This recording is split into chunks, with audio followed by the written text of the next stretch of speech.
But that doesn't make any fucking sense. Clearly, you're not honoring the legacy of the guy who played Raul Menendez because you just revived his character for no reason. This is a story that literally cannot stand on its own because it's built off of Black Ops 2. I like how they try to pretend like they give a fuck about Call of Duty's legacy. The legacy of this series has been pissed shit on and dug out of the grave. There's no legacy left to honor. Fucking Teletubbies and Hank Hill and American Dad, and there's no honor or respect left. How can a game stand on its own if it has to reconnect to a 13-year-old entry in the series? This is the biggest problem I have. It's like, you should have done this for Black Ops 3. I don't know why you didn't. This is what I talk about when I say creative bankruptcy. Like, this is how far back they have to go for any sort of, like, inspiration or ideas. They just have to recycle the plot of Black Ops 2. And probably, as we saw with Modern Warfare 2 and 3, end up making just a much worse version of it. I think that's where we're headed. Let's say we wrap this shit up real quick, Tim. Yeah, I need to hit the beach and meditate it. Okay, I'm not gonna lie. That was a good line. Harper might be the only thing I like about this game. Because he sounds like he's too old for this shit and wants to retire on a beach somewhere.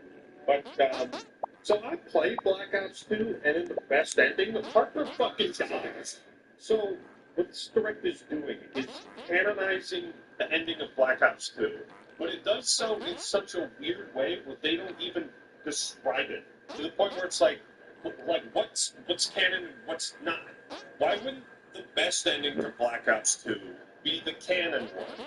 It leaves all the right doors open for a sequel. Alex Mason is still alive, so is Frank Woods, and Menendez, and Karma. I thought the true ending would be Fareed kills Harper, but Karma survives to thwart Menendez so he doesn't escape prison. David spares Raul, and it turns out Woods is a lousy shot. But if Menendez escaped prison, then that means Karma died. But then why is she the skin in the fucking Vault Edition that brain hurt? Brain hurt. Make it stop. Make the pain end. You know what? Nah, it's just crazy. Actually, you didn't play Black Ops 2. That game was all in your head. You're just crazy, bro. Embrace the madness. No, I don't think I will. I guess what bugs me the most about this is we didn't really need answers on what the canon ending of Black Ops 2 was. Right? Why did we need that? So all it seems to have done now is just retroactively make all of our choices feel pointless. I mean, this isn't like Mass Effect 2 where your choices and your progress carries over to the next game and affects it. It's like the gap has been so wide. This is what I mean. Creative bankruptcy. You don't know what the fuck else to do. Go to the future in Black Ops 2? I don't know, man. I just work here. It's such a good period of time because how have these characters changed over the last 10 years? They haven't. They were all dead or locked away and you just dug up the corpses. They straight up said, actually nobody died. Everyone is fine. Except for that one guy who voice acted a character. We didn't really like him, so we kind of let him go, you know? We just don't want to fuck with Frank Woods no more. This is like the 8th or 9th time where a character has been visibly killed on screen and then just years later in the timeline just miraculously appears again. How many times can they keep doing the same trick? I'm honestly so perplexed, right? Imagine if at the start of Halo 4 Master Chief just reappeared on the Pillar of Autumn with no explanation. Captain Keyes is like, oh, you were having a crazy dream too? Good story time. Maybe, you know, some people are probably going to be saying, oh, Ackman, you're getting all autistic about this. The campaign's really not a big deal. I'm sorry, but my suspension of disbelief has been shattered about 15 times already. But we're not even 2 minutes into this. At the end of Black Ops 2, Raul Menendez was seemingly killed. Do I have to watch this? What do you mean seemingly?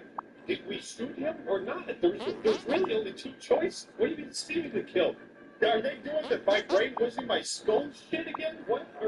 Raul Menendez was seemingly killed. Seemingly killed. Seemingly killed. Seemingly killed. Seemingly killed. Seemingly killed. Seemingly killed. I can't. Somehow Menendez returned. Are you for real right now? Now in 2035, he's back with a mysterious video threatening to burn the world down in 3 days. Okay, yeah, so this sounds like the plot of Black Ops 2 all over again. Fantastic.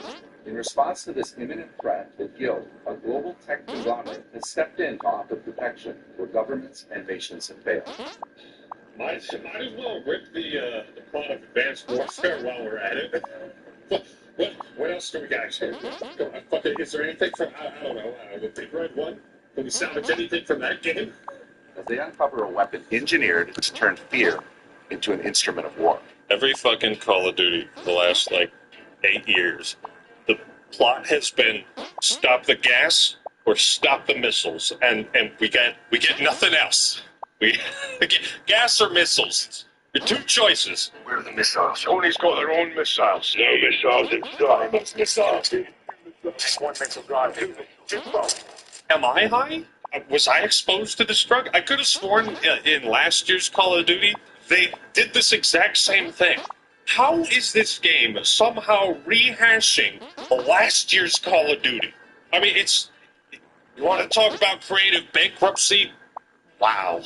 What is up with Call of Duty's obsession with this sort of psychological, what you're seeing isn't real type of storytelling?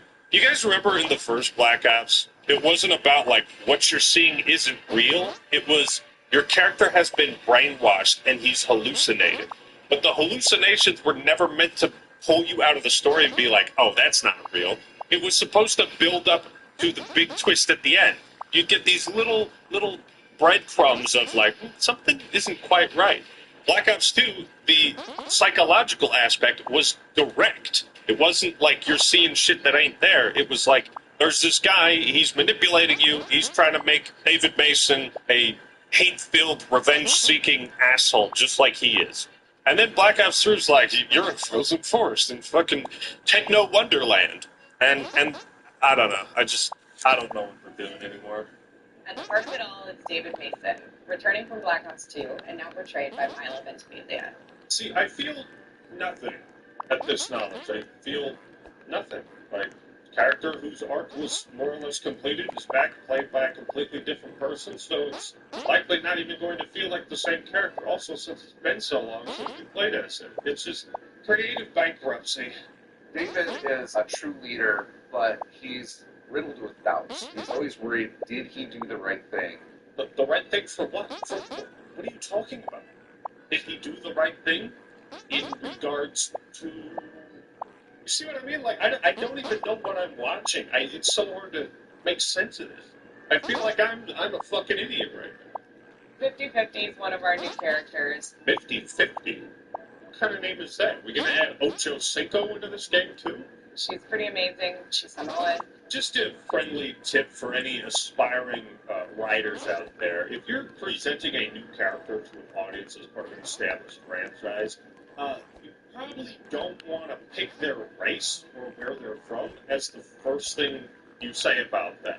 It starts to give COD Vanguard vibes, you know what I mean? Imagine if I started a story and I was like, yeah, so this one time I met a guy, and he was black, right?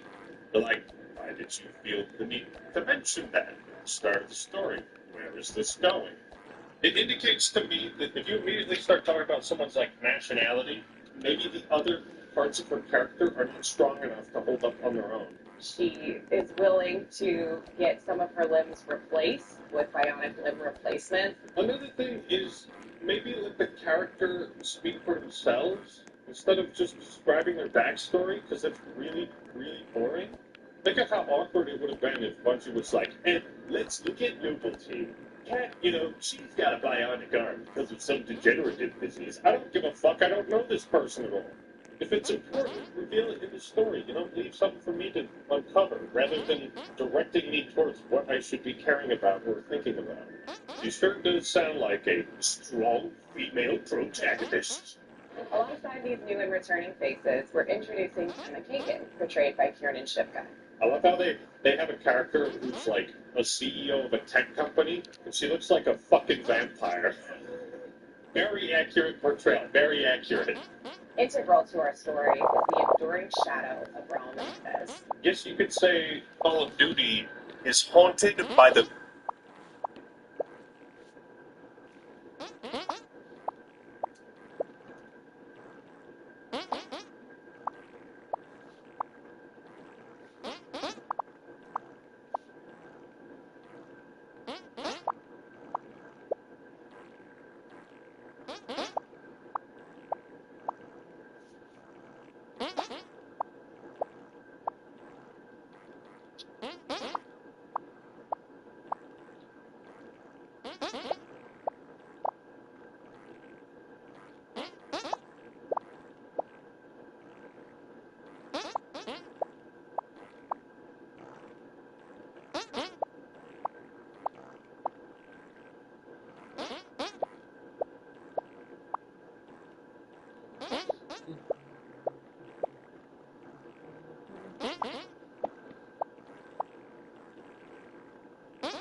Of a Trade by Kieran Shipka.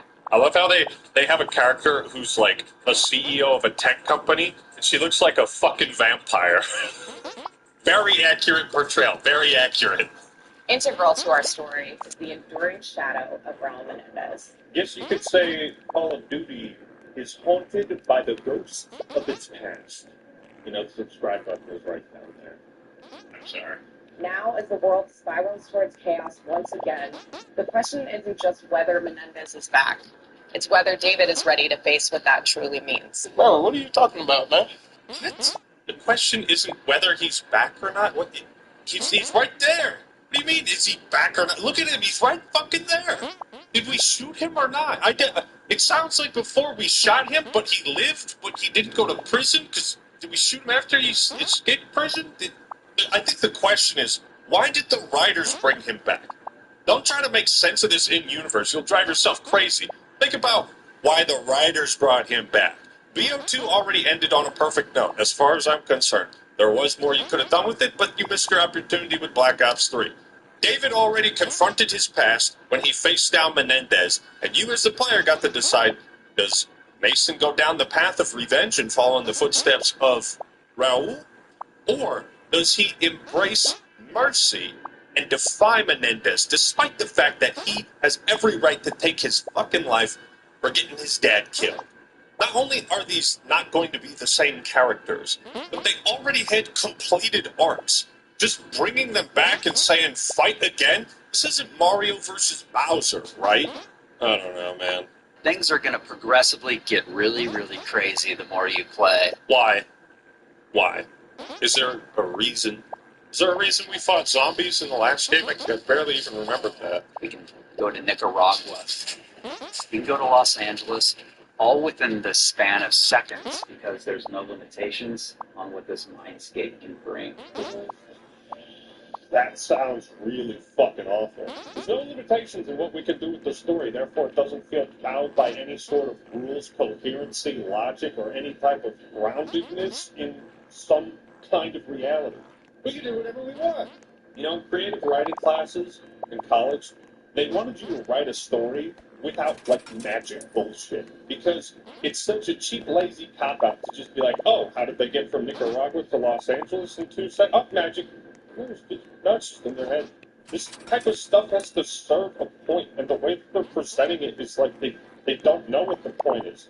They don't know what to do with this series or franchise. It's creatively bankrupt. Okay, I like the idea of a home base. We worked in Cold War. We worked last year. Hey, that's actually like something about this. Who would have thought? Built for solo or co-op play, this campaign pulls you into a threat that demands your attention, twists your expectations, and reminds you exactly why Black Ops stories are so unique. You smell that? That's irony cooking. That's burnt irony. This looks like, and sounds like, the least unique Black Ops story. I still don't even know what the fuck it is. Is it a sequel to Black Ops 2? A remake? Did we shoot Menendez? Did he die? Did he not die? They didn't even try to clarify what the canon ending was. And if you're going to make a follow-up to a game that has multiple alternate endings, you have to address that. Just tell us what the canon ending was, what decisions they made that you settled on that provided the most interesting opportunity for a new story to be told. That's all you had to fucking do. This is ass. This is real ass. Do I even need to talk about the multiplayer? Listen to how they talk about it.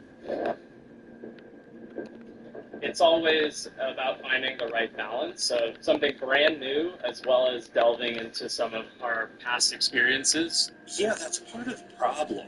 The series has run its course and there's nothing left to do but remake the Modern Warfare series and remake the Black Ops series. The overclock system puts even more agency and power into the hands of our players, allowing more customization of your gameplay experience than ever before. I don't know what any of that means. What does that mean? Expanding Omni movement to include new ways to outmaneuver. New ways to outmaneuver. We're back to this. We're back to the bottomless pit in the middle of the map. The reason why this is so funny, I'm just going to play you a clip from one of my favorite and a very underrated review. So you're going down this lane. And oh gee, it's a big flat wall. I wonder if I can run on that. No, hey look, it's another big flat wall in a bottomless pit. I wonder if the game wants me to wall run here. Please tell me, what meaningful interaction does this create? How is this interesting? How does it add anything? But more importantly, why does this make the mechanics worth adding to your game and your franchise to begin with? This wall run over the bottomless pit, what does it meaningfully add that a regular path does, other than this appearance of danger, or the ability to run on one of these super obvious designated wall running walls, oftentimes literally marked with directional arrows like you're fucking stupid? Shut up, Fabian. This might be the best proof I can show you to illustrate how stagnant this franchise is. I mean, it's like they can't even fake it, man. We've also taken a close look at feedback and have made tuning adjustments across the board for a more controlled experience. What am I listening to? This is just a bunch of nonsense jargon words. We're listening to feedback and prioritizing, balancing our enhanced movement capabilities to provide unique and dynamic video game interactions in our futuristic science fiction first-person shooter to optimize everyone's play. Like, what the fuck? It's just gobbledygook. This is just horseradish. I mean, I got a bunch of other notes I could talk about, but honestly, I'm just kind of done. Like, the last thing I want to mention is the skins. Now, we are so creatively bankrupt with this series, we have to sell skins for a character that died like 7 games ago. I think that's another point. Reznov hasn't even been relevant to the story in 13 years. And in Black Ops 2, he was briefly mentioned once. It's kind of like a little bit of fan service. We're being sold cosmetics for characters written by people who aren't even at the company anymore. All this series is capable of doing is rehashing its best ideas that other people created and made and put love into. But like clones, the longer you stretch this DNA, the worse it ends up becoming. Modern Warfare 3, for example. Eventually you need a new batch of DNA to produce a new army. Yeah, I'm about as excited for Black Ops 7 as I would be a colonoscopy. Clearly, I'm not the only one. The decision to do back-to-back Black Ops games to also pull all of this source material from the best story the franchise has ever offered, these are just terrible decisions. Remember how they treated Modern Warfare 3, okay? Like, I can't think of anything that was shown in both of these 2 videos that I was like, wow, that's unique or different, or that's kind of cool. And maybe that's an indication that my time has come. I may have simply just played these games too much.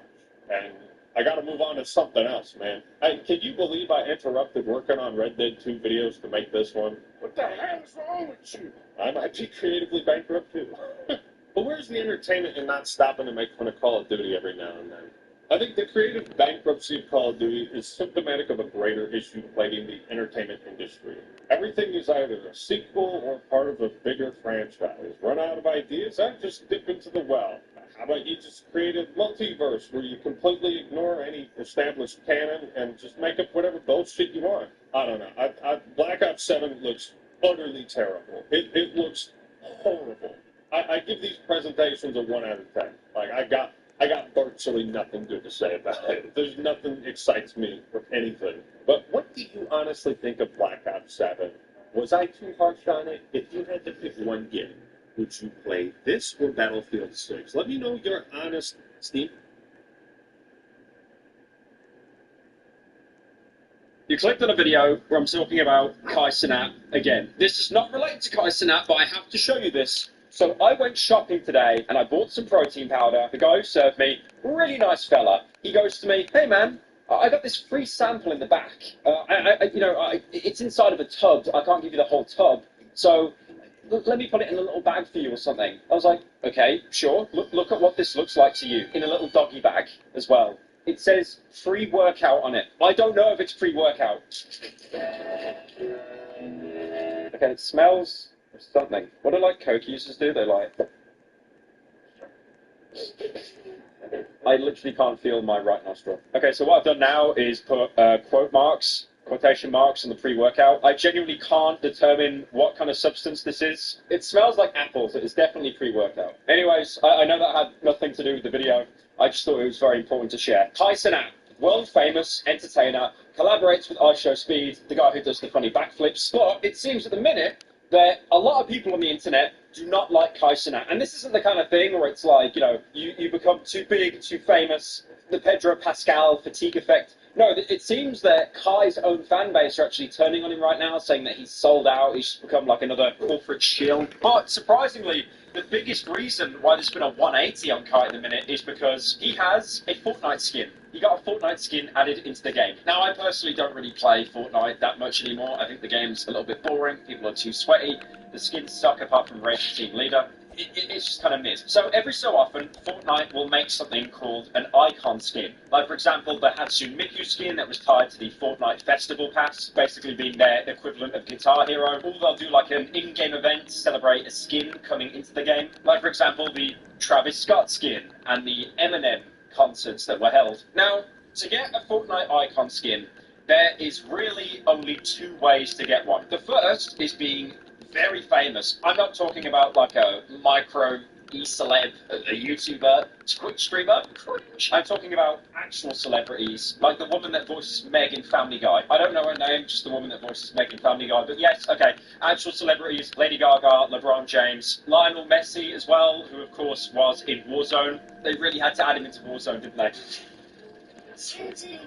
Now, the other way is usually to be a Fortnite content creator, which includes blazing the game to the point that there is no chance that you can have your skin added into the game. Like, for example, you could play as your favourite Fortnite content creator, like Ii6eLsJgC, a man who is somehow only 2 years older than me. Jesus Christ, the wall will be coming for me in about 5 seconds. But there's other content creators as well, like Clips, Blogger, I don't know how you say that name, Ali A as well. But Fortnite have announced that, surprisingly, Kai Cenat will be the newest character added to this roster. I'm going to go on a bit of a tangent here. Like, I don't know whether this is me